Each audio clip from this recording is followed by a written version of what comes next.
Hello all. Welcome. Today, we will be covering whether federal courts may review factual findings underlying discretionary immigration relief denials. As part of this video, we will cover the audio recording of the case and also cover the decision by the court at the end. Pankaj Kumar Patel, a citizen of India, applied for adjustment of status to become a lawful permanent resident. His application was denied because an immigration judge found he had falsely claimed to be a United States citizen on a Georgia driver's license application, which rendered him ineligible for relief. Patel argued this was a factual error and that he had checked the citizenship box by mistake. The Immigration and Nationality Act contains a provision stripping federal courts of jurisdiction to review any judgment regarding the granting of discretionary relief under certain sections. Patel argued that this jurisdictional bar applies only to the ultimate discretionary judgment, not to underlying factual determinations such as whether he actually made a false claim of citizenship. The government argued the bar extends to all findings made in connection with discretionary relief decisions. The central legal question was whether the INA's jurisdiction stripping provision bars federal court review of factual findings underlying a denial of discretionary immigration relief. Following is the audio recording of the actual court hearing. We'll hear argument first this morning in Case 2979, Patel v. Garland. Mr. Fleming. Mr. Chief Justice, and may it please the Court. As the government agrees, Section 1252A2B1 does not bar review of the agency's threshold determination that Mr. Patel is ineligible for adjustment of status. That understanding is consistent with the statutory text, context, and history, and it's also consistent with this Court's explanation in Kukana that the B1 bar is limited to decisions made discretionary by legislation. Congress could have written B1 differently. It could have barred review of any individual determination, as it did in subsection A1, or of the final order of removal, as it did in subsection C.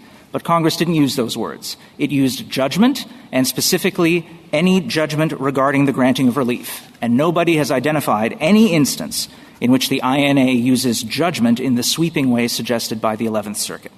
To the extent there's any doubt, though, it is resolved by the strong presumption of reviewability of agency action. And that's especially so because the 11th Circuit's position, undisputedly, bars all judicial review, even for errors of law, of the numerous adjustment of status decisions that are made outside of removal proceedings by U.S. Citizenship and Immigration Services. The court-appointed amicus does not deny that or attempt to justify it.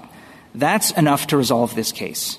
The Court does not need to resolve the slight difference between our reading and the government's. We all agree it does not affect Mr. Patel's situation. And to the extent that this Court does reach it, we believe our reading is preferable, both because it gives full meaning to the phrase regarding the granting of relief. The government does not, but rather treats it as though it weren't even in the statute. And also because our reading is easily administrable. Jurisdictional lines should be clear, and our line is clear. Threshold decisions regarding eligibility are not subject to B1. The discretionary decision to grant relief to an eligible non-citizen is. And again, if there's any doubt, the strong presumption of reviewability breaks the tie in our favor. And I'd welcome the Court's questions. Counsel, normally we review judgments or orders and not reasoning. It seems as though you're asking us to review reasoning as opposed to the order itself. So, Justice Thomas, the review in an immigration case is of a final order of removal. And as this Court said in Chadha, the final order of removal subsumes everything that goes before.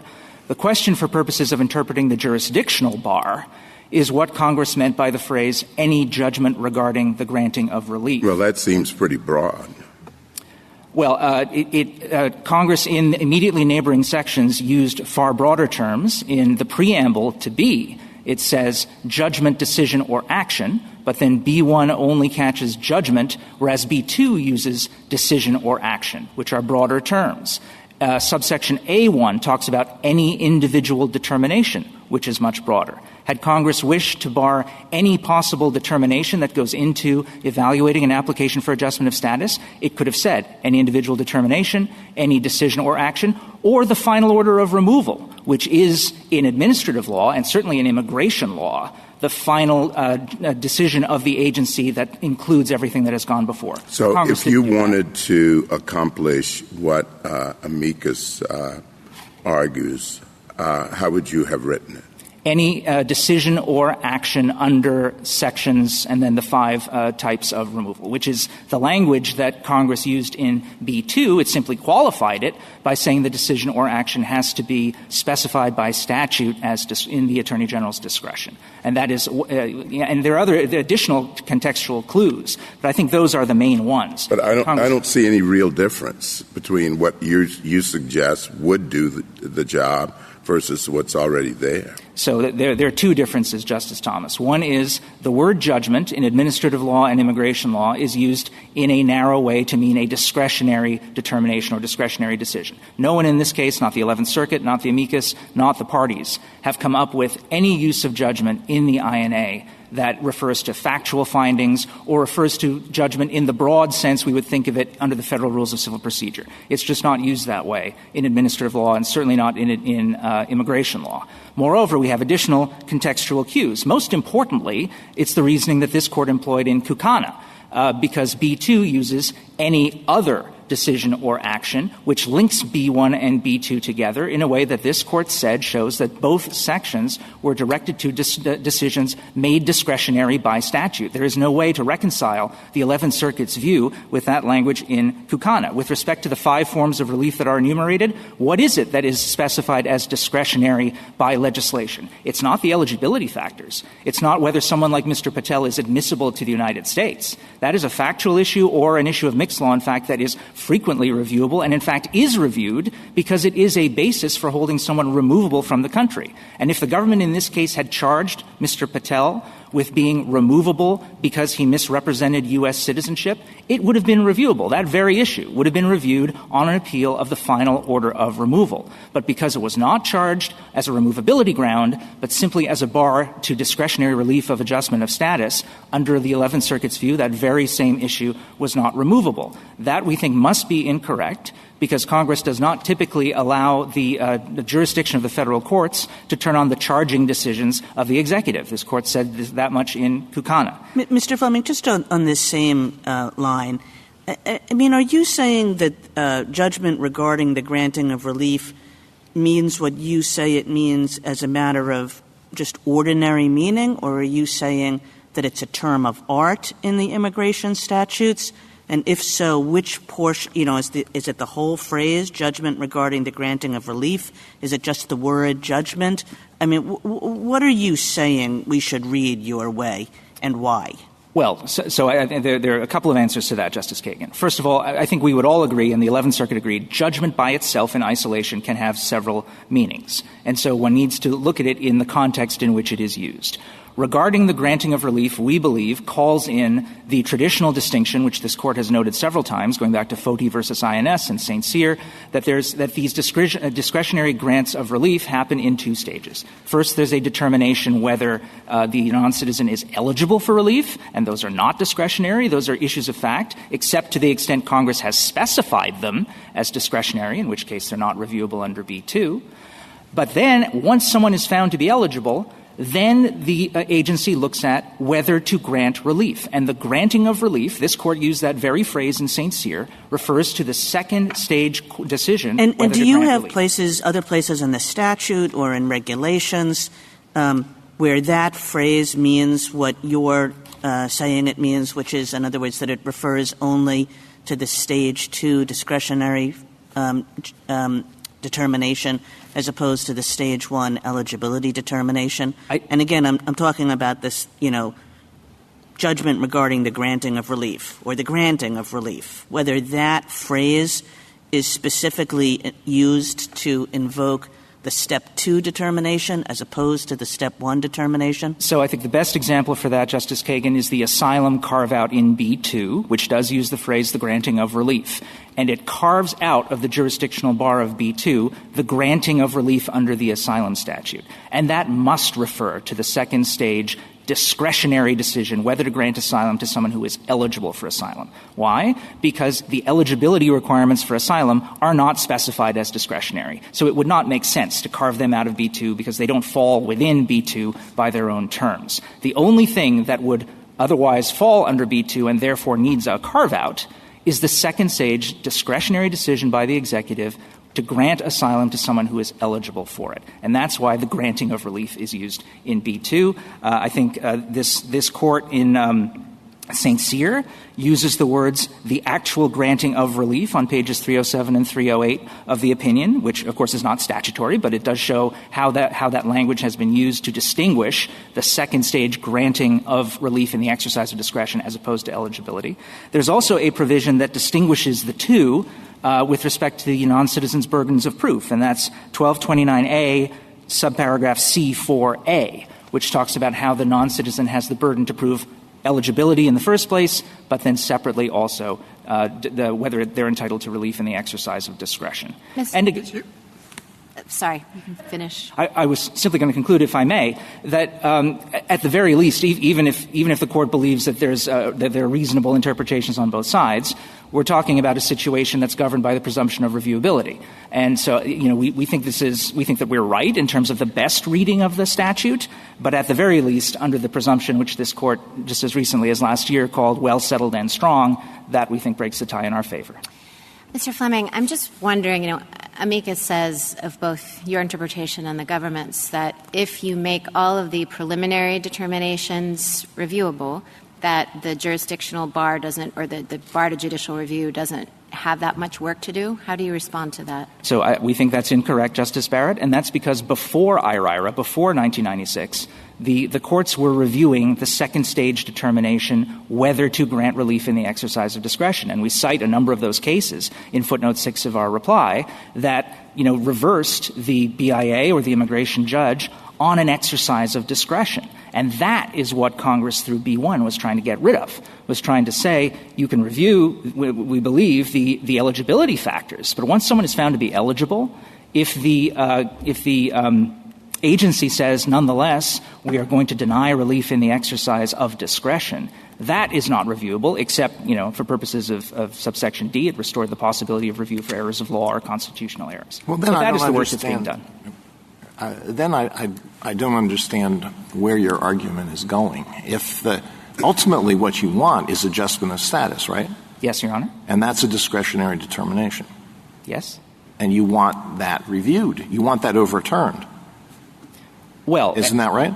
At the moment, what we want is the 11th Circuit to review our argument that the agency made an error in finding Mr. Patel ineligible. Yeah. And then if that is reversed, it would go back to the agency that would then have to determine whether to grant relief in the exercise of discretion, which is a determination that hasn't been made yet.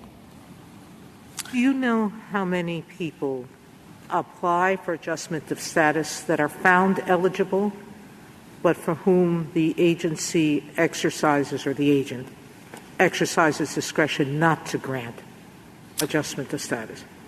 I'm afraid I don't have those numbers, Justice Sotomayor. I'm not sure they're reported in that level of detail. I think you can find numbers as to the number that are granted and denied, but I'm not sure of any statistics. The government may be better able to answer this question. Could you tell me what the state of the law was in 2005 with respect to B1?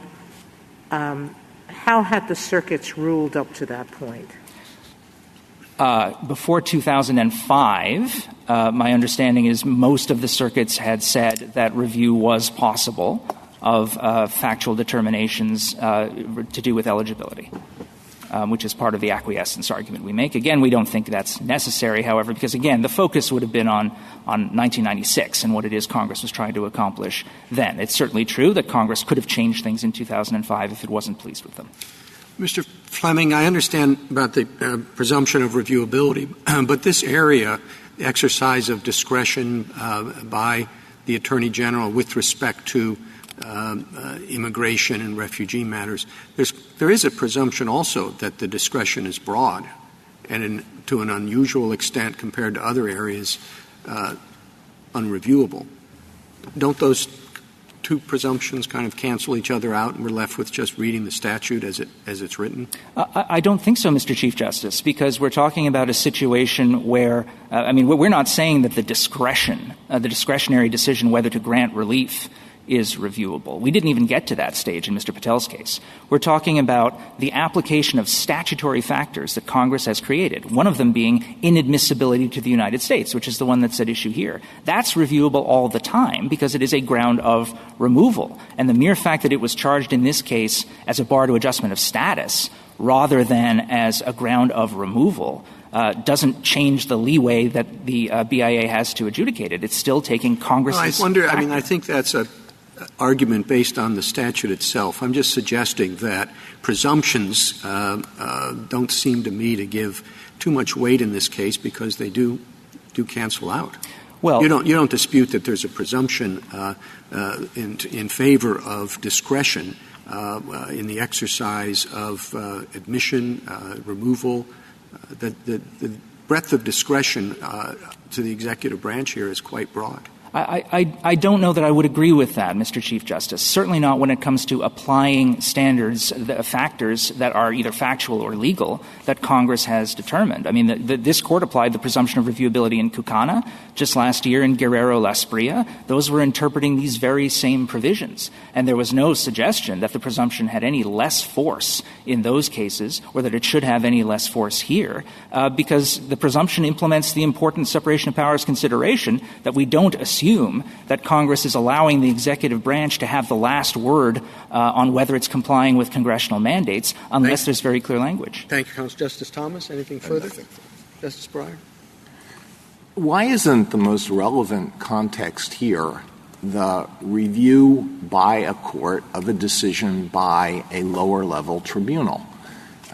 In that context, judgment has a pretty clear meaning. There are judgments of the district court. It's defined by the federal rules of procedure, civil and criminal. There are judgments of the courts of appeals. There are judgments of this court. Why isn't that the most relevant context? Because that's not how the word is used in the context of administrative law. The APA, 5 U.S.C. 551, paren 6, calls the order the final disposition of an agency in a matter other than rulemaking. This Court in INS versus Chadha said the term final orders includes all matters on which the validity of the final order is contingent. The statute itself talks about review of the final order. Your Honor is quite right. If we were talking about review of a district court, the federal rules of civil procedure and the Judiciary Code use judgment in that way. In administrative law and especially in immigration law, judgment's not used that way. What is your strongest point to show that this APA definition applies under the INA? Oh, well, if one looks at 1252A1, judicial review of a final order of removal is governed only by Chapter 158 of Title 28 except as provided. And that's the general grant of review in immigration cases is review of a final order of removal. And this Court, and I don't know of any other court that has taken the view. But that's not what's being reviewed here.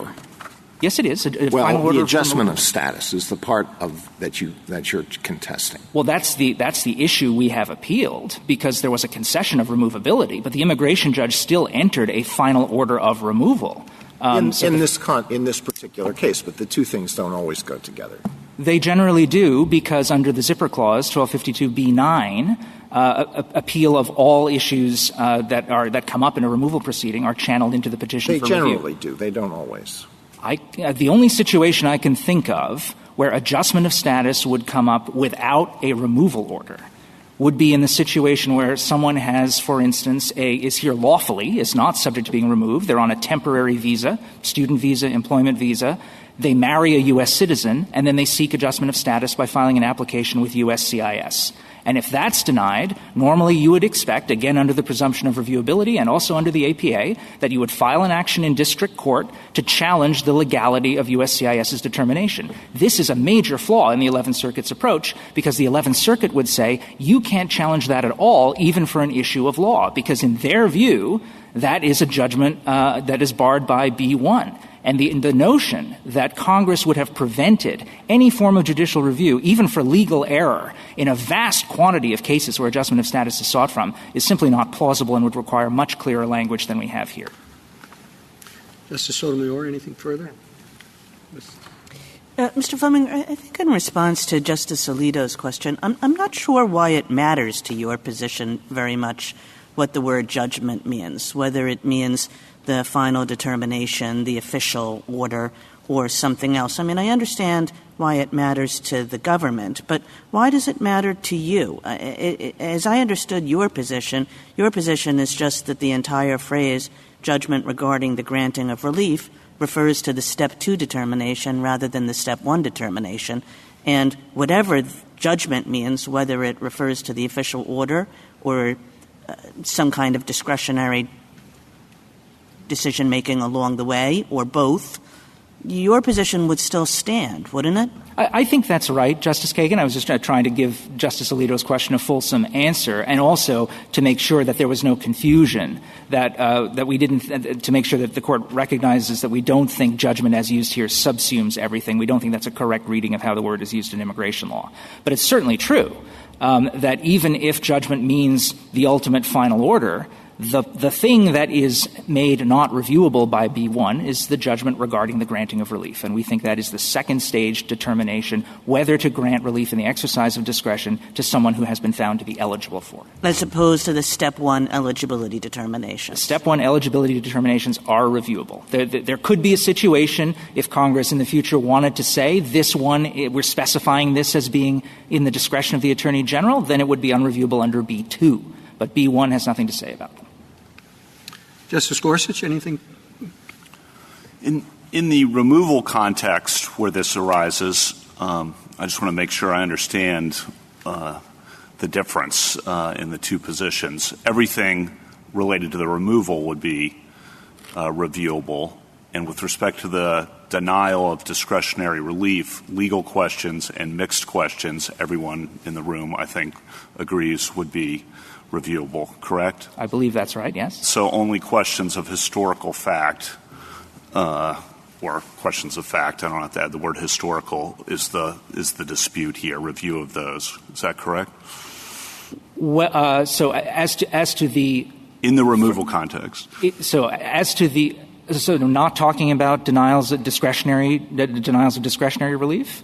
I don't think there's a dispute as to what is reviewable in terms of removability. So if someone has actually contested removability, and let's leave out the cases of right, with criminal convictions. Sorry to interrupt. On removability, I agree. On the denial of discretionary relief, we're just talking about fact questions, correct? Yes. That's the dispute here. It's solely about fact questions because everyone agrees, I think, that legal questions and mixed questions will get judicial review. Yes, that's right. And only fact questions at the first, what I've been calling the first stage with respect to eligibility requirements. And that's on the fact questions, how could an appellate court, and this question cuts both ways, but how can an appellate court look at a cold record and determine a factual error when it relates to as credibility, for example, or something like that? So just give me some examples where this will matter, I guess. Well, there, as the amici,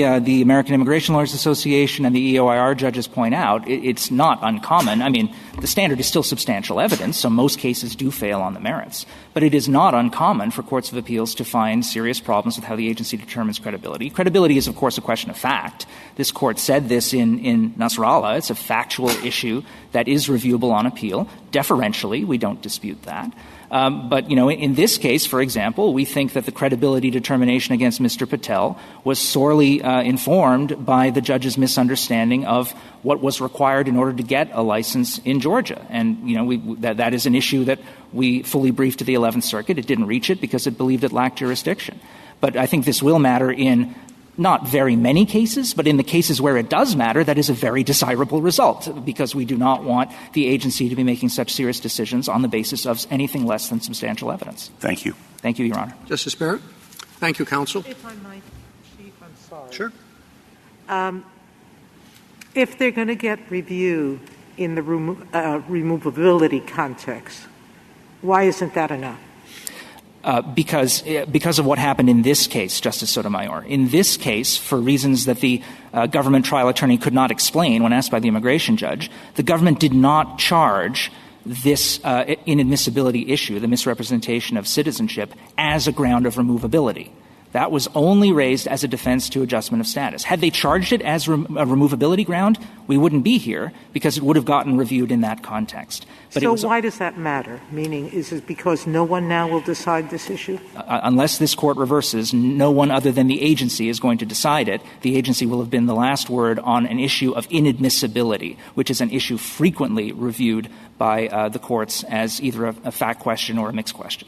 Thank you. Thank you, counsel. Thank you, Your Honor.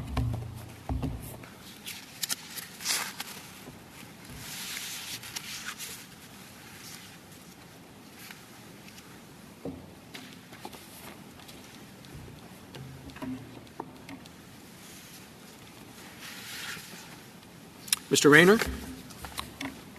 Mr. Chief Justice, and may it please the Court, Section 1252A2B precludes review of any judgment regarding the granting of relief under 5 enumerated provisions, as well as any other decision or action of the Secretary or the Attorney General, the authority for which is specified to be in their discretion.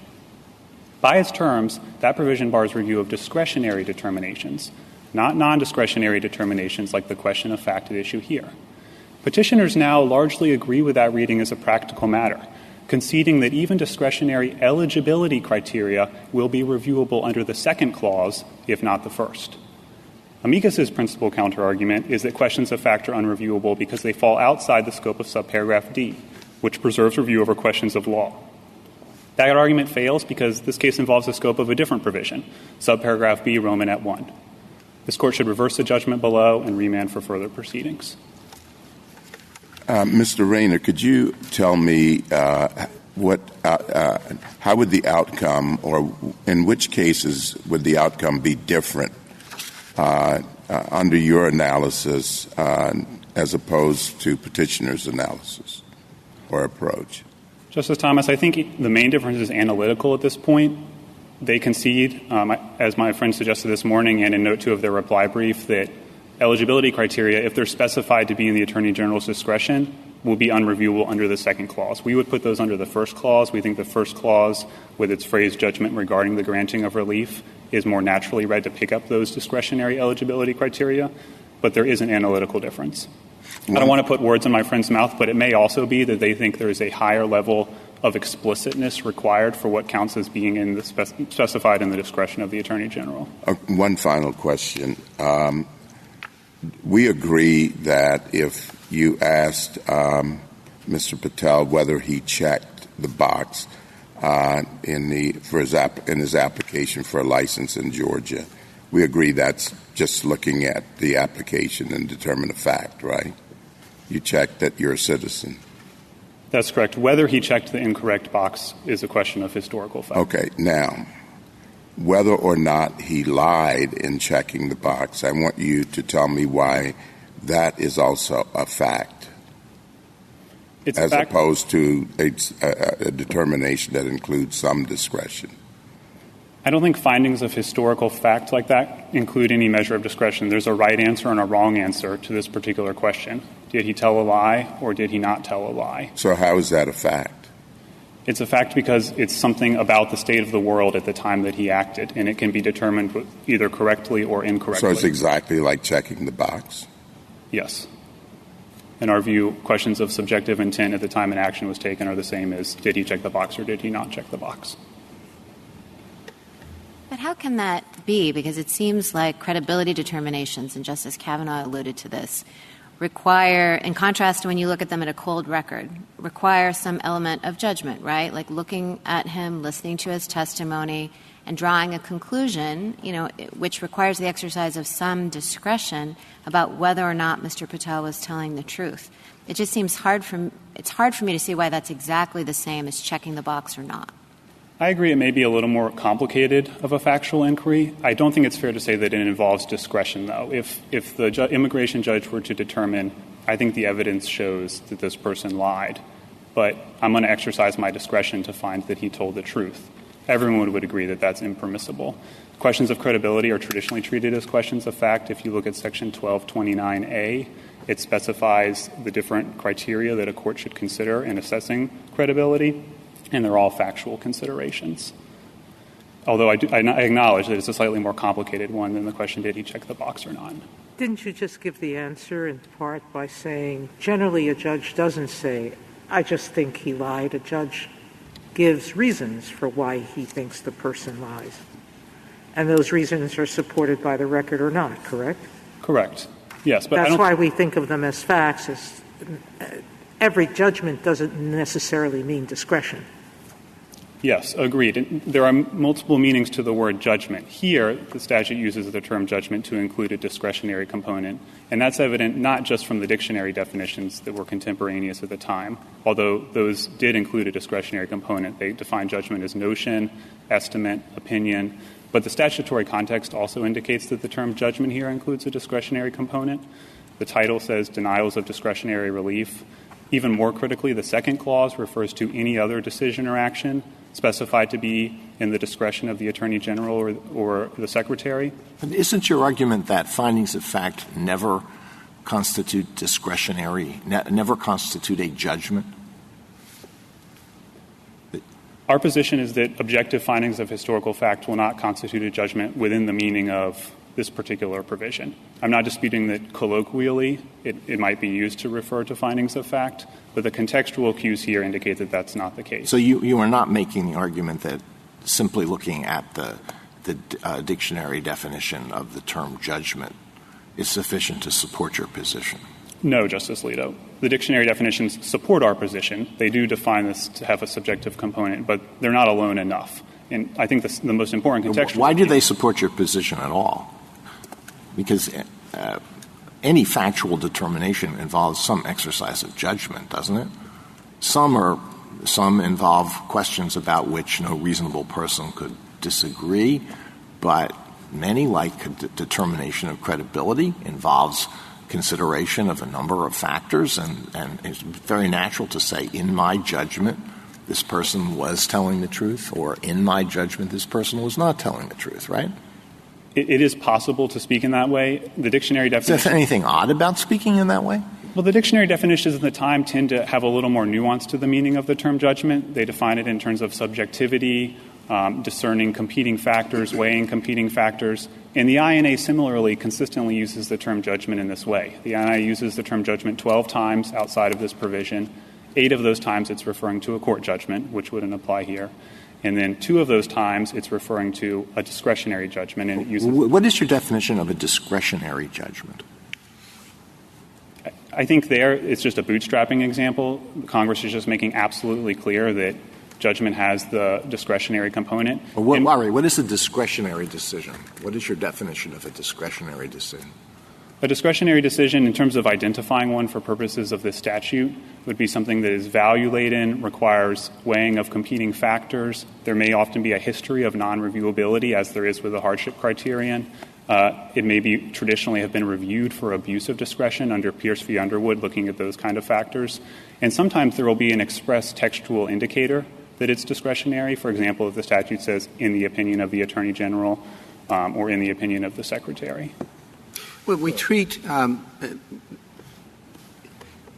credibility determination as a question of fact. You don't have discretion, right? That's your position?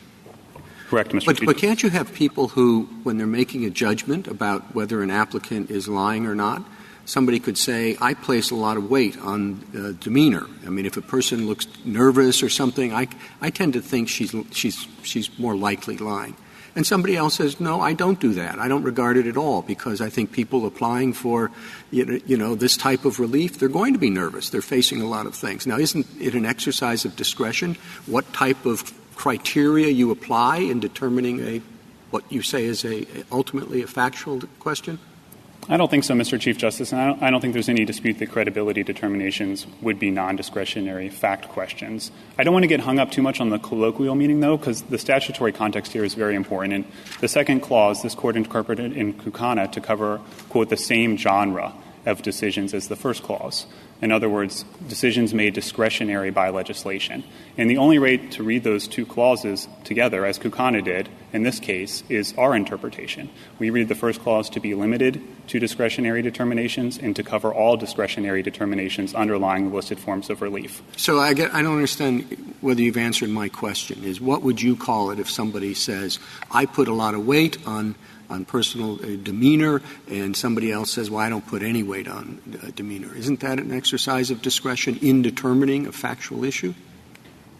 No, Your Honor. I think that would require a searching inquiry. They would have to be paying close attention, sorting what they find more persuasive or not. But I don't think that we would say that they have the discretion to choose what the right answer is to this factual question. But they have the discretion to determine, I take it, that they're going to regard nervousness or they're not going to regard nervousness.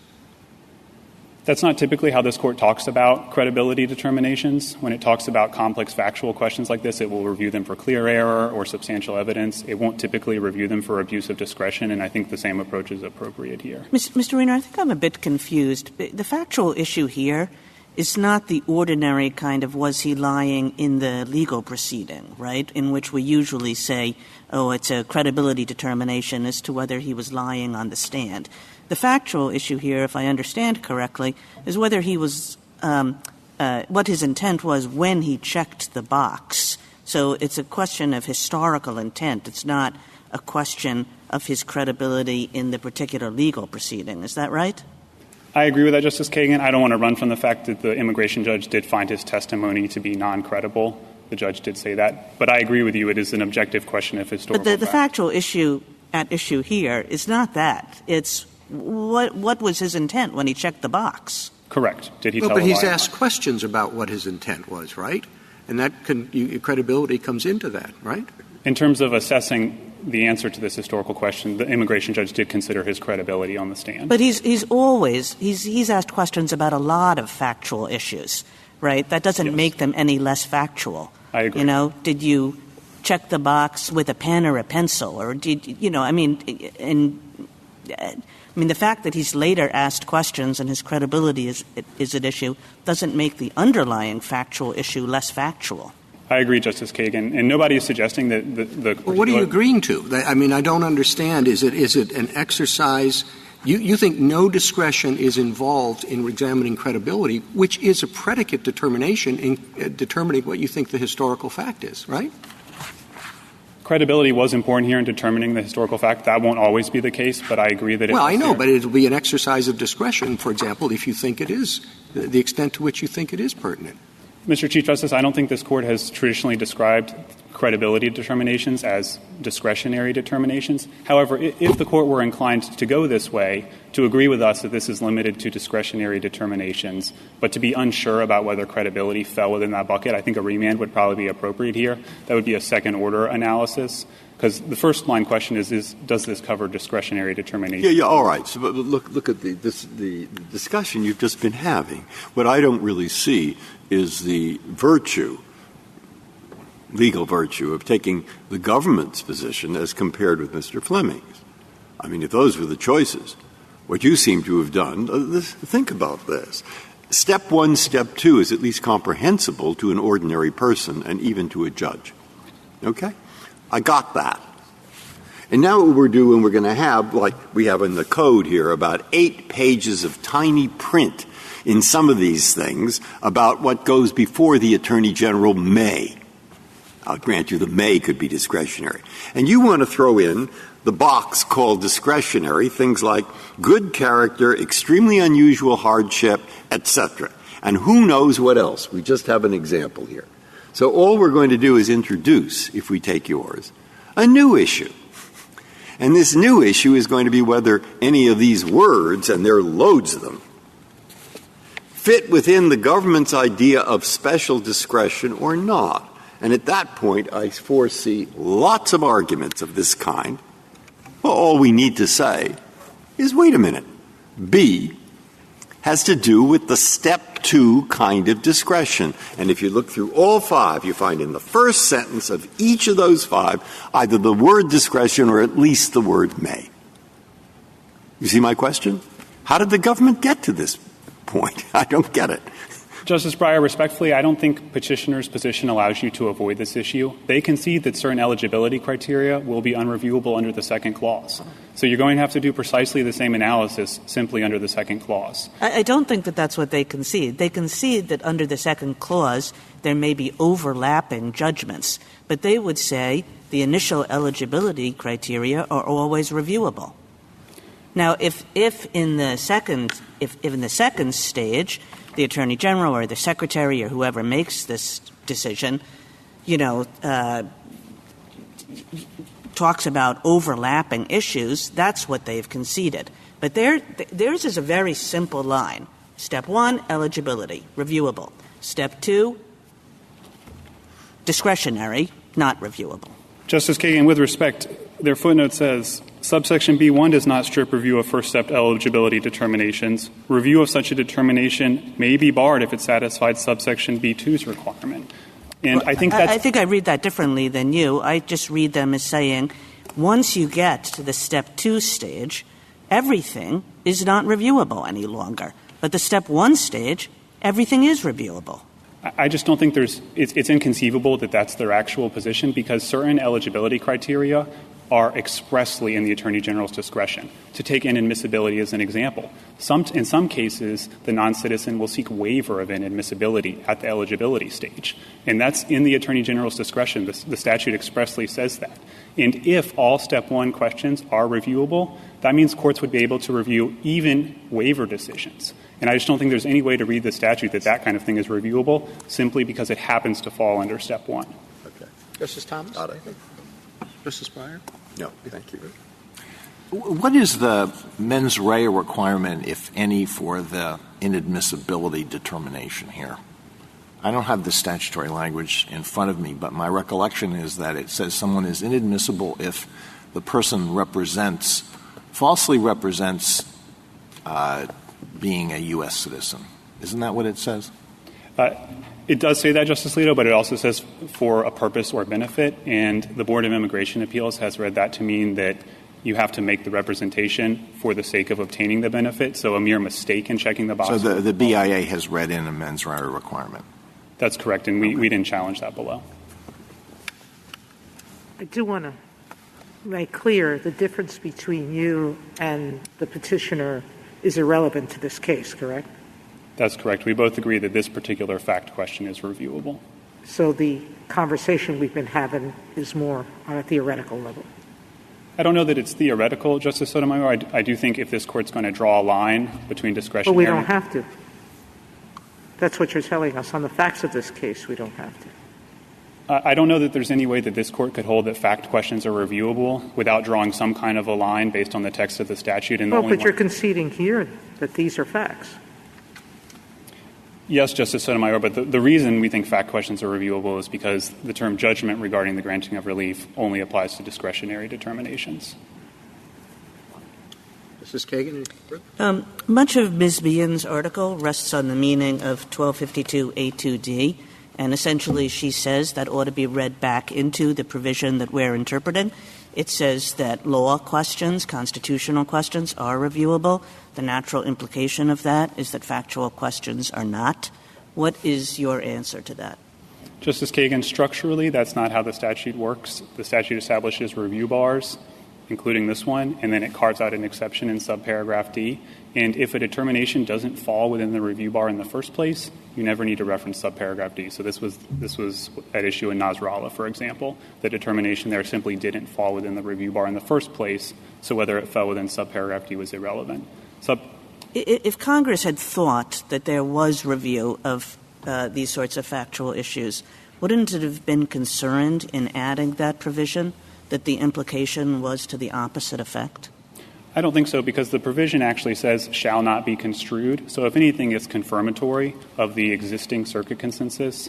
8 circuits had held that this was limited to discretionary determinations. The Real ID Act was what enacted subparagraph D, and that was 9 years after IRERA enacted this B Romanet 1. And there's just no indication that in the Real ID Act, Congress meant to constrict or expand the scope of the review bar in B Romanet 1. Has this been the government's position since 1996 consistently? No, Justice Kavanaugh. This was our position starting in 2001. I acknowledge that before 2001, the government took the Court of Appeals position. After St. Cyr, when it became clear there might be constitutional issues with that position, the government acknowledged its flip in light of St. Cyr, and argued for the position that we have now held since that time. And I guess one of the questions that comes up in this follows on Justice Kagan's question, is I think there's a little bit of a mismatch between the government's position starting in 2001 and the statutory language of the provisions that include the subsequent Real ID Act. So I understand why the government in 2001 would have said, St. Cyr, we need to do something different, and the courts of appeals cases were out there. Some of them were out there at that time as well. But then what St. Cyr said was questions of law. It didn't say discretionary. So the government's position seems to be a little bit of a mismatch, which then becomes more of a problem once you have the Real ID Act, the mismatch. Tell me how to work my way through that. Our constitutional avoidance reading in 2001, you're correct, was slightly overbroad with respect to the concerns that St. Cyr identified, but that's because that was the plausible way to read the text. There really wasn't any way to read the text to just exclude questions of law and precisely track the concerns identified in St. Cyr. So we took the position in 2001, this is the best reading of the text, and it takes care of the concerns in St. Cyr. Now, once that was justified as the constitutional avoidance reading, the addition of subparagraph D, ameliorating the constitutional concerns, doesn't retroactively change what the best reading of the text is. Clark v. Martinez says whether constitutional concerns come or go, we're not going to change our reading of the text. And in the Real ID Act, Congress left intact the operative language here. I guess if the Real ID Act had been present as of 2001, maybe the government would have adopted a different position, but that's speculative, I suppose. Let me ask two, sorry to prolong this, but two questions. What are the problems if we adopt the petitioner's position, and what are the problems if we adopt the amicus's position from the perspective of the government, which has had a consistent position on this since 2001? Yes, with respect to petitioners, again, I think their position is largely aligned with ours, except for perhaps an analytical distinction in that they would put discretionary eligibility criteria under B2 rather than B1. So if an inadmissibility waiver comes up at the eligibility stage, for example, I think they would acknowledge that's unreviewable under the second clause, but not the first. That's purely an analytical difference. With respect to amicus, obviously, there are large practical differences. As my friend pointed out this morning, the starkest practical difference is at the district court level. When DHS makes these adjudications outside of removal proceedings, there's going to be no review whatsoever. But then, of course, there's also a practical difference at the court of appeal stage in that we think factual questions are reviewable, albeit under a very deferential standard of review. On the district court point, what's the volume there? Unfortunately, and somewhat surprisingly, there's not a lot of clear data that precisely tracks this question. Based on some internal calculations, it appears that there were probably north of 1,000 challenges in district court to DHS determinations in the past year. Petitioner's reply brief at Note 8 cites some additional statistics, but those don't precisely map on to 1255 adjudications. It includes a slightly broader set of adjustment applications. So I think it's fair to say that USCIS likely adjudicates or receives more applications than does the Executive Office for Immigration Review, but unfortunately I don't have very good data on that question. Thank you. Justice Barrett? Just have one question, Mr. Rayner, and this is following up on Justice Breyer's point. I mean, the virtue of both the amicus's position and the petitioner's position, both positions are easily administrable, and they both draw a bright line.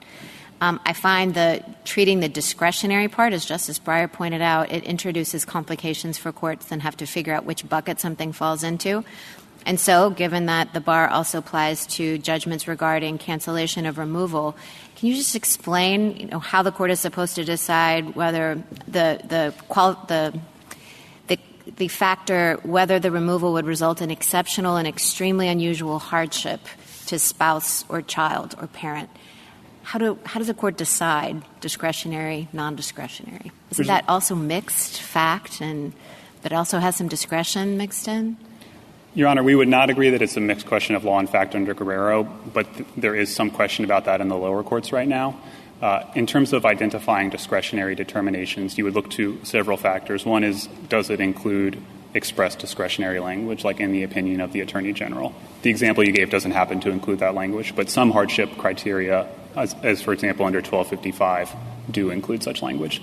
Then you would look at whether it requires value-laden decision-making, and you would also look at whether there was a history of non-reviewability. For example, there was a fair amount of pre-IRERA case law treating hardship determinations as discretionary, and we think it would be appropriate for the court to look at that and making that determination. I would just note in terms of the practical concerns here, the courts of appeals have been doing this for 20 years. The executive has stood behind this interpretation for 20 years, and we obviously have a strong interest in a practical line. And regardless of what you hold about B Romanet 1, this type of parsing is indisputably required under B Romanet 2.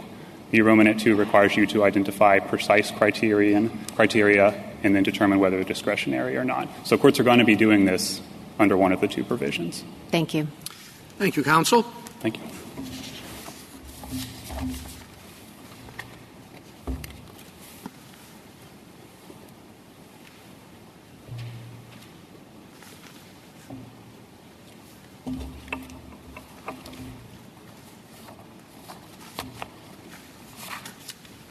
Ms. Meehan? Mr. Chief Justice, and may it please the Court, I'd like to come back to some of the questions about an alternative meaning of judgment and why that will still bar review here. But before I do that, I'd like to start with what I think is the only correct meaning of judgment as used by Congress here in the jurisdictional bar. Judgment here means any decision with a connotation of formality or authoritativeness. That formal decision or judgment is the overall denial of discretionary relief. Like all judgments, it subsumes any subsidiary determination made along the way to denying relief. So whatever the reasons leading to the denial of relief, the resulting judgment is barred. The only exceptions to that jurisdictional bar are in subparagraph D's exceptions clause, precluding review of constitutional claims and questions of law. Congress left no doubt in 2005 that these are the only exceptions. How?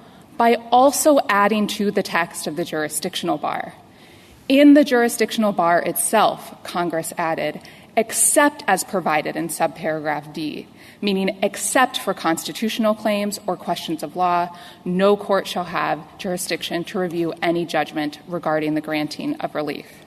There is not a lurking third exception for some findings of fact, unenumerated in either the jurisdictional bar or the exceptions clause. To say that there is would be contrary to the text of the statute, contrary to the structure of the statute, and contrary to one of ARERA's overarching purposes to streamline judicial review, here leaving fact-finding in the hands of the executive branch consistent with historical practice. Mr. Patel's factual claim is concededly not a question of law or a constitutional claim. The 11th Circuit was right to reject it on jurisdictional grounds. I welcome the Court's questions. Ms. Meehan, you seem to rely quite a bit on the clause regarding the granting of relief as having a broadening effect on judgment. How would you interpret the statute if that clause did not exist? I think I would still interpret it the same, but here's why it needs to exist, especially for the statute as written in 1996. The statute in 1996 was directed at appeals from removal proceedings, and so that phrase regarding the granting of relief under those 5 subsections at its most basic level is serving an identifying function. Because in the removal proceeding, you will have judgments regarding the granting of relief under these 5 statutes. You'll also have a removability decision. And perhaps you'll also have, say, the denial of asylum. And what that phrase regarding is doing is telling you the set of decisions, the discretionary relief denial, that is what is barred by the jurisdictional bar, but the removability decision is still appealable. And that's one of the larger problems with petitioner's alternative reading, that Congress should have just said final order. Mr. Patel has every right to appeal the removability decision. And if you say that he can't appeal the final order of removal, that brings along with it that removability decision. Now, regarding also has a broadening function. I think it's Congress's way of explaining that a judgment denying relief for eligibility reasons stands on the same footing as a judgment denying relief for discretionary reasons, or perhaps a judgment denying relief for a mix of reasons falling into either category. One way to think about it is regarding was Congress's way of rejecting petitioner's interpretation here. And to petitioner's argument that regarding is a term of art or is a way of thinking about targeting those second step decisions, I think that's just wrong, and Section 1252 shows us why. So in the next subparagraph, in 1252B4D, Congress did exactly what petitioners said it should have done here. In B4D, regarding asylum, Congress refers to the Attorney General's discretionary decision whether to grant asylum relief.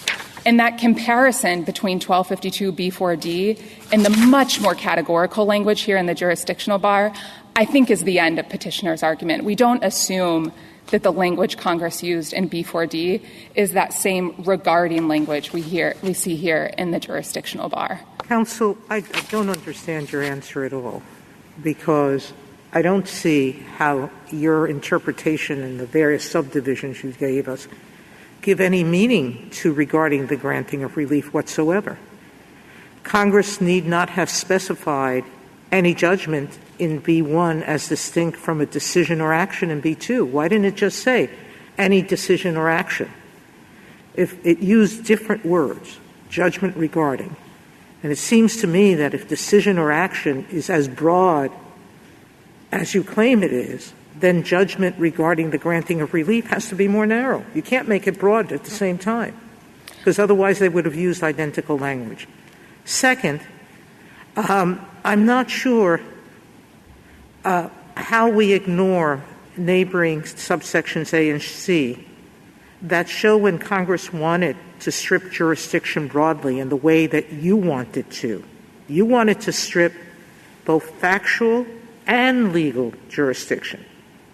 Congress knew how to do that in A and C, and it could have just copied that language, yet it used distinctive language altogether. Then add to all of this, I think all of this means that at best the statute is ambiguous. It's not clear.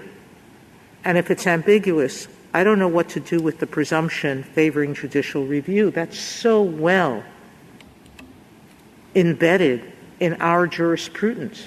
It's what made us decide Kakunin last year. This makes no sense to me. So give me a reason why Congress would do something different in B1 and B2. Well, to your first question, that would give meaning to all of the words. To your first question, Justice, I actually think looking at the context, I agree with you. We should look at the surrounding provisions and the differences in language Congress used here. I think actually once you do that, it all points in the direction that the jurisdictional bar means the overall denial of relief. Second, with respect to A and C, those are helpful examples of having to use different language for different things. So I read A2A actually is a bit narrower. I think it's interesting that Congress in that provision says any individual determination and doesn't say any judgment. And when Congress says that, they're reserving the right to have a legal challenge or whatever else about expedited removal proceedings. With respect to C, the real problem is what I mentioned earlier with Justice Thomas. You can't speak categorically like a final order of removal in subparagraph B in the jurisdictional bar here, because if you did that, you'd be precluding Mr. Patel from appealing anything related to the removability decision. And he's not subject to the criminal alien bar. He has every right to appeal the criminal alien, the removability decision. And so what's left is Congress's choice of words to bar instead just the denial of discretionary relief.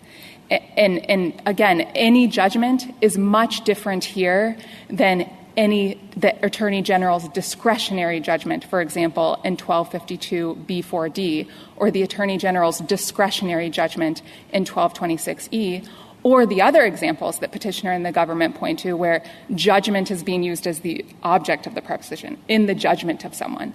I would agree if the provision here said something about a determination in the judgment of the Attorney General, it's a closer case. So give me a reason why Congress would want to separate out judicial review regarding factual matters on removability, which it has permitted, from those that have to do with the decisions of agents like this. Before 2005, I think arguably what Congress was doing here was prohibiting review of the entire denial of discretionary relief. I think that's the easiest way to make sense of the jurisdictional bar then amended by the exceptions clause. But even if that's not what Congress was doing and it was just making fact review different for removability or discretionary relief, one reason Congress might have wanted to do that is the removability decision itself is higher stakes. There are greater due process concerns. And so we would want to afford a non-citizen the ability to appeal that in a way that discretionary relief is but a matter of grace. And so in streamlining judicial review, as was one of ARERA's overarching purposes, Congress took off the table that fact review. Thank you. Part you left out. I think Justice Sotomayor brought up a set of relevant factors. Where I am at the moment, I think to be very, if you really ask the congressman if he ever thought about this, he probably would say before St. Cyr, we wanted no review. At least I didn't. But that isn't what they said. And so then what we have now, we have D and we have the St. Cyr, anti-St. Cyr review or whatever. Then we go and you look at A, B, and C.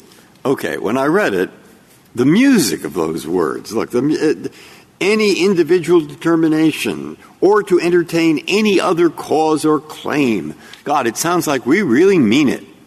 And, of course, that makes sense because, in my mind, those are people standing up in line out at Ellis Island or in and the courts don't look at visas from given in Paris, and we're not going to have them look at the people in line in Ellis Island either. We really mean it. Okay? And then you look at C, and these are criminals. I mean, get rid of them. Okay? And then we look at B, and B uses softer language. Any judgment regarding is softer language. Moreover, we look at the title, and the first one, in effect, says the line at Ellis Island. And the third one says criminals. And the second one says discretionary relief. And then we have awfully good reasons, which Justice Sotomayor brought up, to say, hey, the Attorney General is supposed to decide this discretionary deal. I mean, keep the courts out of that. But that reason doesn't quite apply to all the subsidiary fact things. So now we stick in D, and maybe they carry along with it. I don't know how to do that. But it just looks different to me. So once it looks different, well, then you call in the presumption of review, you see. And once we get the presumption in review, that sort of pushes against what was a good brief. I mean, that pushes the other way. And so I'm slightly stuck, and I'm slightly stuck on this presumption of review. And I can see how to deal with the government. You say, discretion, discretionary decision, which is that last decision. Stay here, my friend. And anything in the 19,000 words in 1182B or wherever, that's the same, and we don't have to decide what's the same in this case. So I can see it both ways, but I think that presumption is tough for you. I'll take your questions in reverse order, Justice, which I'd like to say something about the presumption of review first. It hangs together a bit with the text, right? So the starting point here for the presumption is this is a jurisdictional bar. Right out of the gate, Congress has indicated with clear language that it anticipates some set of decisions will be beyond review. And then when you combine that observation that we have still, Ms. Meehan, wouldn't the presumption apply in terms of deciding what the scope of that provision is? I mean, it doesn't just disappear because we're dealing with a review bar. I agree. But this is unlike a case like Bowen, for example, where the statute doesn't say one way or another. It's silent. But I agree. So you combine that jurisdictional bar. I mean, not to press the point if you agree, but, I mean, you might think that Congress acts with the presumption in mind, especially when it's doing a review bar, as opposed to when it's silent. You might. And in which case you go to the next order of analysis, which is you exhaust every canon of construction. That includes grappling with what subparagraph D can possibly mean if subparagraph B means what the government says it means in particular. And you're left with a clear implication, you're left with the clear conclusion that the jurisdictional bar must mean the overall denial of relief. And if that is clear, there's no reason to apply a presumption of review. It is only a tiebreaker. Only if once you I didn't mean to take you off of Justice Breyer's main point. To Justice Breyer's question, the main reason I would not apply the presumption of reviewability here is because once you exhaust the canons of construction, I do think the only correct way to read the statute is as the 11th Circuit read it. But even if you disagree with me on that, this would be an awfully strange case to apply the presumption of reviewability if you consider the origins for the presumption of reviewability, how it's ordinarily applied, and then historic reviewability of immigration decisions more broadly. The presumption of reviewability largely originated with the APA. The purpose of it was to review questions of law about whether agencies were following their own rules, whether they were following Congress's rules. No one disputes here that Mr. Patel could appeal a question of law of that order. But I am not aware of any of this court's cases in an immigration case where the court has applied the presumption of review to allow a petitioner to relitigate a question of fact. Yeah, but I mean, if we take that view, we're in the same mess as the other, because the APA has them all in the same place, substantial evidence on the record as a whole, and that's in review, law, fact. It's all in the same place in the statute, and we start making these distinctions, at least if we don't have to. Between a review for substantial evidence and a review for, that's a question of law. And really is it, you call it a question of fact. But God, I can think we'll get into a mess, or the courts will get into a mess. Is this, I've not seen it distinguished, in other words, and I don't see why it should be. The best example of that distinction is in McNary, which is helpfully an immigration case where the presumption of review was at issue. In McNary, the court reviewed what it called a generic question of statutory interpretation about visas for these special agricultural workers.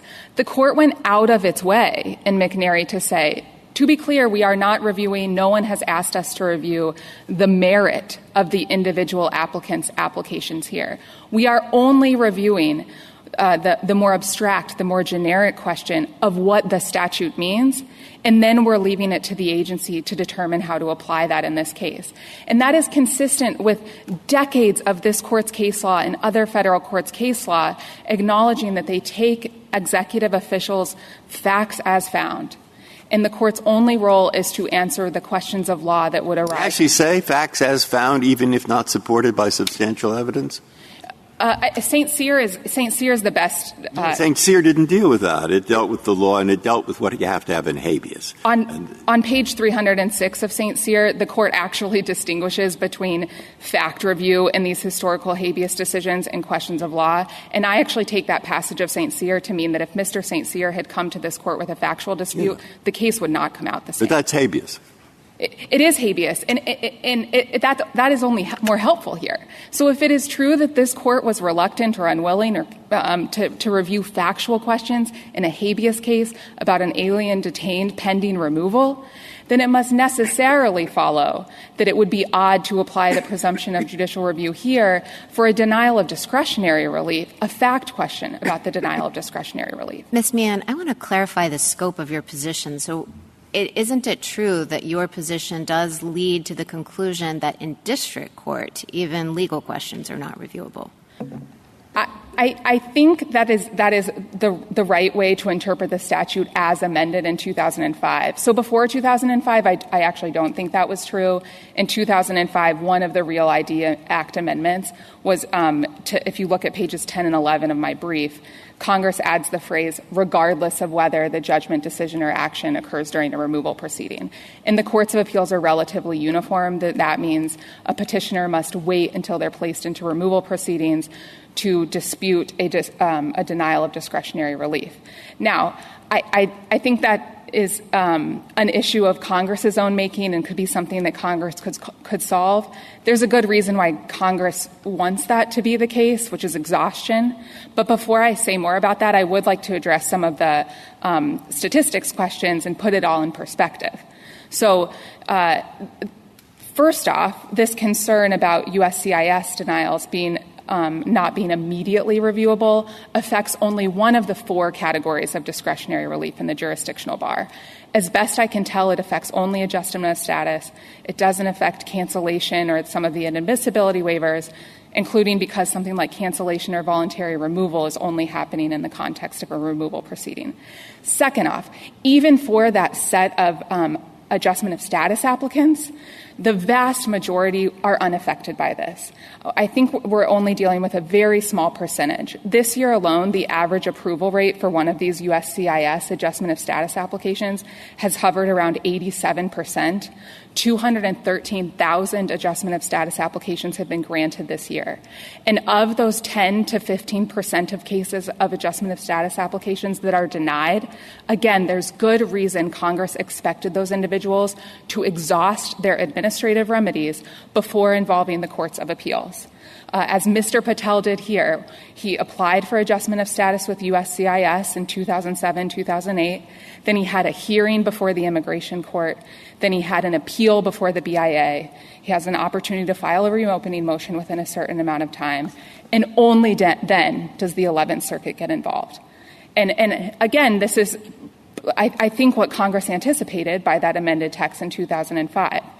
There are additional issues with petitioners and the government's interpretation that are not that were not problems of Congress's own making. Ms., can I stop you there and can I take you back to the basic question here, which is judgment regarding the granting of relief and what that phrase means. And I think, you come into this with a kind of good ordinary meaning argument.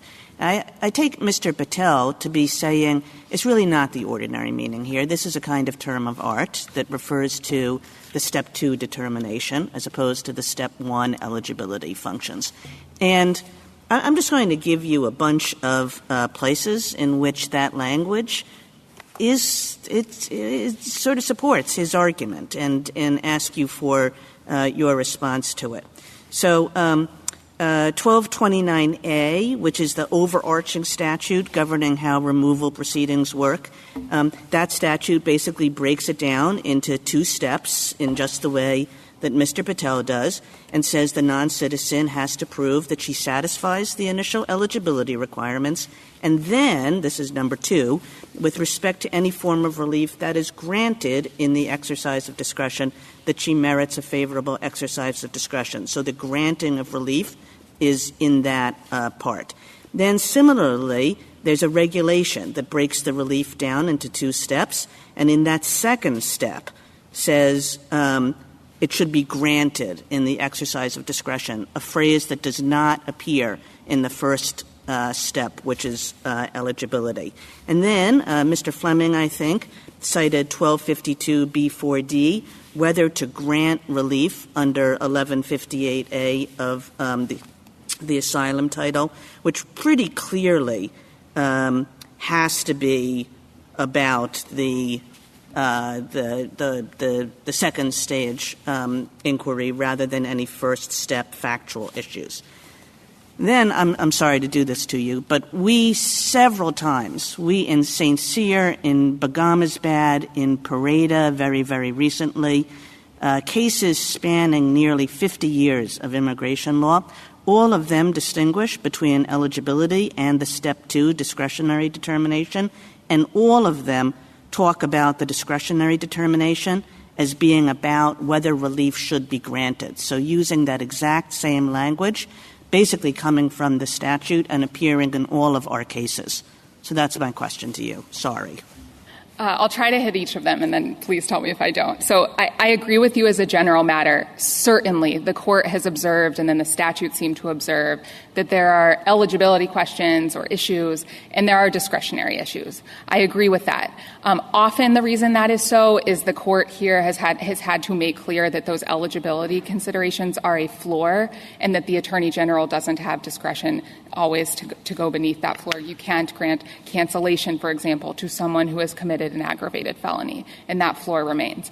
I don't think those observations about the 2-step mean anything for the jurisdictional bar, because Congress didn't, in codifying the jurisdictional bar, say eligibility or say discretion. It's true, but it keeps on using the word granted and it says, granting relief, which is the phrase that appears in the second step part of all these provisions and our cases, rather than in the first step part, where we just don't talk about granting relief with respect to making these eligibility determinations. I agree with you there, and I think this would be a much harder case if the word regarding and if the word any were not involved. But I don't think the word granting can carry that amount of weight, and the reason for that is how Congress used granting in Section 1252 B4D, whether to grant relief. Or here a harder statute would be the granting of relief in the discretion of the Attorney General. I don't think the granting of relief is necessarily limited to the second step. If it were, the statute would be phrased as the asylum statute is phrased in B4D. With respect to 1229A in particular, it's setting out a two-step for the immigration courts. That is a provision that governs the immigration proceedings. But even as this court said in Begamisbad, the immigration court doesn't necessarily need to do step one. They can go straight to step two and deny relief for discretionary reasons, which would be unreviewable. They could do that, and that would be unreviewable. I guess the point that Mr. Patel is making is that when you're doing step one is not about the granting of relief, and so it is reviewable. One way to think about the difference between the granting of relief and granting of relief, which I think is the main textual problem with petitioner's argument, they're reading them the same. If I told you we're making decisions regarding the sending of astronauts to Mars, you would know that means something different than decisions regarding sending astronauts to Mars, right? At least the latter feels a little bit narrower. The granting of relief naturally encompasses decisions based both on eligibility grounds and on discretionary grounds. So I take that argument, the of is a different sort of formulation, but in a context in which there's a presumption of reviewability, that starts looking like, whoa, that's a little bit fine for, this context. As this court has said, there is both the presumption of reviewability and there is an expectation with jurisdictional bars that the court will construe the jurisdictional bar with strict fidelity to its terms. Just as much as the court has to preserve its power of review, Congress has its power to restrict review. And here Congress did so. And think about regarding the granting of relief as a way of eliminating that ambiguity. Regarding the granting of relief has that broadening effect, and it shouldn't be read in isolation. I agree this might have been a harder case before 2005, but there's no way to understand the exceptions clause, or there's no great way to understand the exceptions clause if altogether any judgment regarding the granting of relief under these 5 discretionary forms doesn't mean the overall denial, so that when Congress in the exceptions clause restores jurisdiction for constitutional claims and questions of law, there's something to restore. In the government's view, the judgment has always excluded questions of law and constitutional claims, and that makes very little sense then why Congress would cross-reference the jurisdictional bar in the exceptions clause in 2005. The presumption of reviewability doesn't hang only on the phrase regarding the granting of relief. It requires interpretation of the whole statute, and once you do that, I think there's more than a clear statement that review here for fact-finding is barred. Can I pick up on your reference there to the government's argument and just get your reaction to what I think is the music of their argument? So you have the 96 Act, and they agree with your position for the first 5 years. Then St. Cyr comes along, 2001. The Bush administration decides we need to interpret this statute in a way to avoid the constitutional problem. And they come up then, the government comes up with its current position. The discretionary position, relying on the title and other things. Then 2005, the Real ID Act comes in, really talks again, like St. Cyr, about questions of law and constitutional questions. So a little bit of a mismatch with the government's position. But I think what the government's saying is we've now done it this way through 4 administrations for 20 years, and the courts have interpreted it that way. And at least after St. Cyr, we found enough ambiguity in this, the title provision, other things of how they fit together, that our interpretation should be good enough. I think that's something, I don't want to put words in their mouths, what they're saying. Why do you think that isn't good enough in this instance? We don't usually have the government coming in an immigration case through 4 administrations and saying we want courts to review issues. I don't think it's good enough for 2 reasons. First, it doesn't abide by the text, and second, there are serious workability issues. So first, even if the statute was unclear before 2005, the exceptions make it clear. And the way I've made sense of the government's mismatch, Justice Kavanaugh, is the government is saying that Congress did something along the following lines. In 1996, Congress told everyone, you can't eat junk food. And then in 2005, Congress said, except you can eat peas and carrots. And if I told you can't eat junk food except you can't eat peas and carrots, that doesn't make a whole lot of sense. You know what does make sense? You can't eat junk food, but you can eat burgers and fries. And so junk food is the larger category. Burgers and fries are in that category. They're the exception. And by implication, everything else is still unreviewable. Now, the workability problem. I think there's an alternative meaning of judgment somewhere between – there's obviously an alternative meaning of judgment in the dictionary definitions, something about forming an opinion, a judgment call, exercising judgment. That's not the right use of judgment here. I think on the outcome it fairly encompasses reviewability, it fairly encompasses credibility. But the government will have this court walking into a circuit split if it adopts that meaning, a judgment call. Again, not the right usage, completely unworkable. The court would have to be creating a federal common law of what is too discretionary or not discretionary enough. Thank you, counsel. Justice Thomas? Justice Breyer? Anything further? No? Justice Sotomayor? I'm assuming your answer to Justice Barrett was, yes, you admit that your reading bars review by the district court of questions of law, but we shouldn't care too much because it's a very small number of people that are affected by that? It bars immediate review of questions of law in the same way this court in Reno versus AADC and Reno versus Catholic Social Services barred immediate review. But there will be some. But I did think that there are immediate consequences to this failure to adjust. I thought that government moves very slowly, and removal proceedings, actual removal notices take ages. But a decision like this can affect a person's work authorization, sponsoring of family members to come here. It affects the pathway to citizenships after 3 to 5 years.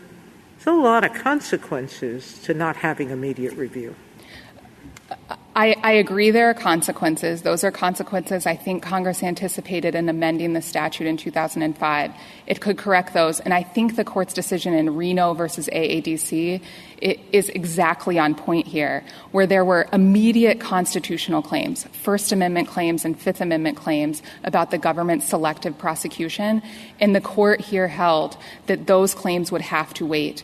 There couldn't be immediate review. It would have to wait until the end of removal proceedings. Tell me something in the history of this statute or in the logic of St. Cyr, which made very clear that on the habeas statute at least, suspending review of questions of law provides a constitutional problem. And what the government's basically saying to us, once they got St. Cyr, a reading that precludes judicial review is not the best reading one should give to a statute. You should go back to the first principles and look at the ambiguity and figure out what the best reading not to do that is. And that's what they've come up with. But your reading does exactly what the government says we shouldn't do. Do you mean with respect to the USCIS denial and any question of law? Yes. So again, I think the statute is relatively clear that the review of that question has to wait until it has been exhausted through the agency process, and it's before the Court of Appeals. Well, this has nothing to do – well, I'm sorry. And it's in a petition for review. And it also has nothing to do with the case here. Mr. Patel, again, exhausted his administrative remedies. He got review of his question of law in the 11th Circuit. The only question here is whether fact findings are beyond review. With respect to the history, that's fully consistent with the history. Thank you. So the fast food one it's good, but isn't really the government or Mr. Patel saying you can't eat fast food at lunch but you can eat burgers and fries at dinner? That's possibly that is what they're saying. As with any hypothetical, it is imperfect. And so then I just go right back to the text. And the text speaks in a categorical way, in the way that Congress didn't otherwise speak categorically when referring to judgments, discretionary judgments. And if there were any doubt about that, you've got to look at the transitional rules. In the transitional rules, Congress took a more modest approach, discretionary decisions. The discretionary comes out in the permanent rules, and we get any judgment. You can't read those two the same. So even if we're having fast food sometimes and not always, the transitional rules, I think, give us an important key to that, to the text here. Thank you. Justice Gorsuch? You're not going to like this question. Assume for the moment the court were to disagree with you. As between the two other options, there's slight variations between the petitioner and the government's theories. But you've raised good metrics for us to measure any interpretation on the text and the workability. Would you care to grade the two alternatives comparatively? I think the petitioner's interpretation doesn't abide by the text and has arbitrariness problems. The government's interpretation doesn't abide by the text and has workability problems. There's actually an interpretation, a fourth interpretation lurking out there that uses the government's definitions but doesn't have the same workability problems. So if you'll permit me, I'll tell you what the government-adjacent position is, which is if you look at pages 16 and 17 of their brief, and if you look at that more informal meaning of judgment, the formation of an opinion, exercising discernment, that clearly encompasses fact findings. The fact finding here is the best example of that. The immigration judge heard the direct testimony of Mr. Patel, watched the cross-examination, compared it to the record evidence, and then in his judgment deemed him not to be credible.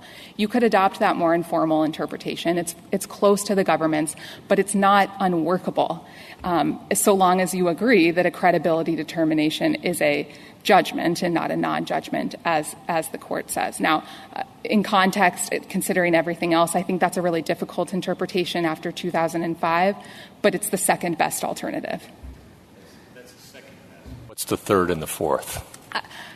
I don't know if I would take arbitrariness versus workability. I mean, the arbitrariness problem in the petitioner's interpretation is real. The petitioners explain there are fact findings all along the way to denying discretionary relief.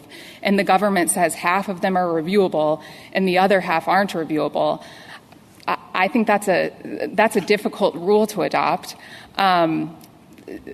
I'm not sure which other one I would take. Perhaps petitioners, despite the arbitrariness, because it's administrable. But again, I think the text leaves us. I'm having trouble with your question because I find the text I told you so you weren't going to like unambiguous. it. So thank you very much, counsel. I appreciate it.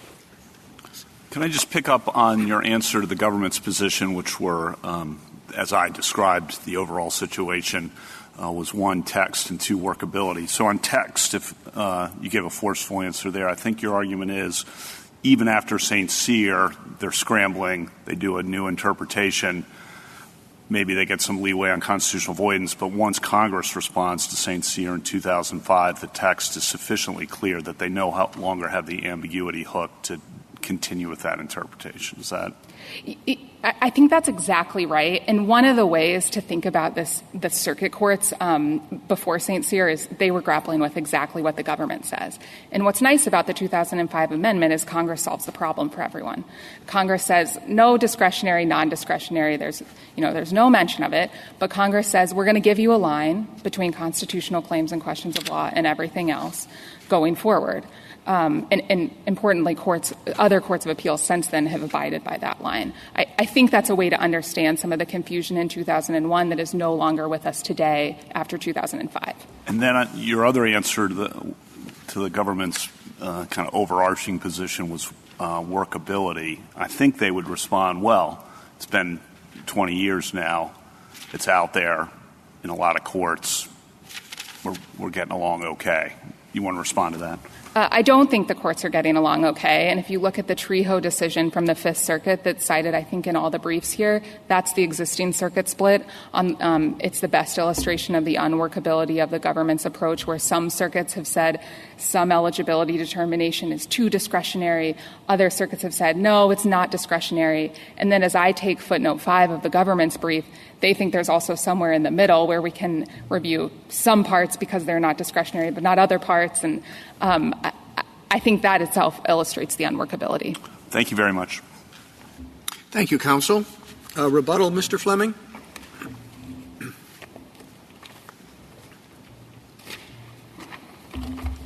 Thank you, Your Honor. Ms. Meehan said that exhaustion would have to be required, I think, in response to Justice Barrett's question.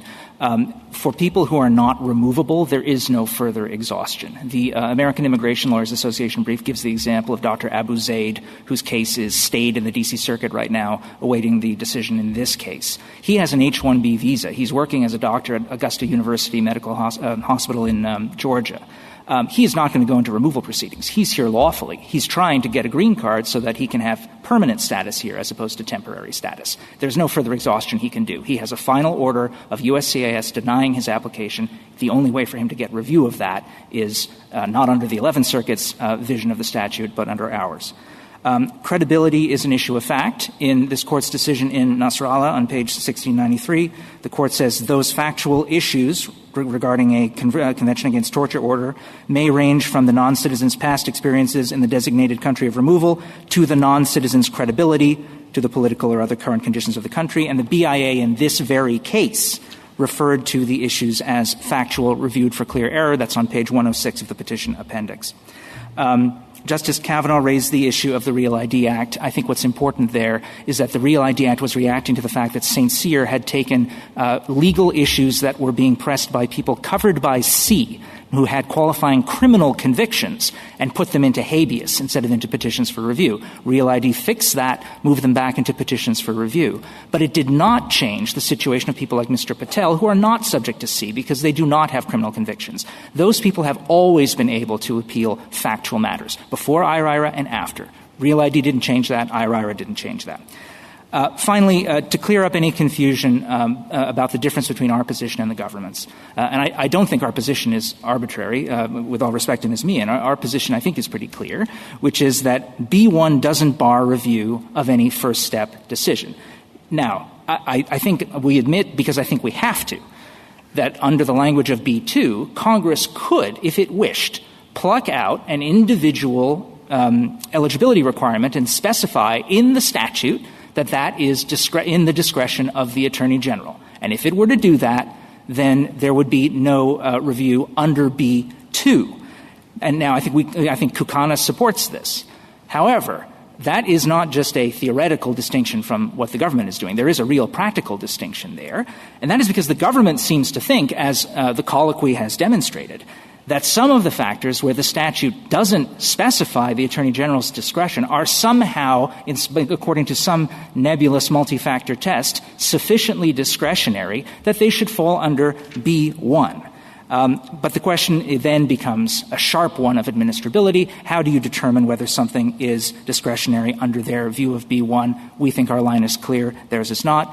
But as everyone recognizes, for Mr. Patel, that issue does not have to be resolved. Everyone agrees that his appeal is not of a non-discretionary factor. We would respectfully submit the decision of the 11th Circuit should be reversed. Thank you, counsel. Ms. Meehan, this Court appointed you to brief and argue this case as an amicus curiae in support of the judgment below. You have ably discharged that responsibility, for which we are grateful. The case is submitted. That concludes the audio recording of the court proceedings. The Supreme Court affirmed the 11th Circuit in a 5-4 decision. Justice Barrett delivered the opinion of the court, joined by Chief Justice Roberts and Justices Thomas, Alito, and Kavanaugh. Justice Barrett held that the INA's jurisdiction stripping provision bars federal courts from reviewing any judgment regarding the granting of discretionary relief, including factual findings that are part of that judgment. The statutory text refers to any judgment regarding the granting of relief, and factual determinations made in the course of deciding whether to grant relief are part of that judgment. The court found no basis for distinguishing between the ultimate discretionary decision and the factual predicates upon which it rests. Because the determination that Patel falsely claimed citizenship was a factual finding made as part of the adjustment of status decision, it fell within the jurisdictional bar. Justice Gorsuch filed a dissenting opinion, joined by Justices Breyer, Sotomayor, and Kagan. He argued that the jurisdictional bar should be read to cover only the discretionary judgment itself, not factual findings, because stripping courts of the ability to review factual errors raises serious due process concerns and leaves non-citizens without any judicial check on agency fact-finding. This concludes this presentation. If you have thoughts on this case and judgment, do comment below the video. Also, to receive notifications of future cases, be sure to subscribe to the channel. Please share the channel link with your friends and peers that you think may be interested in or benefit from it. Thank you.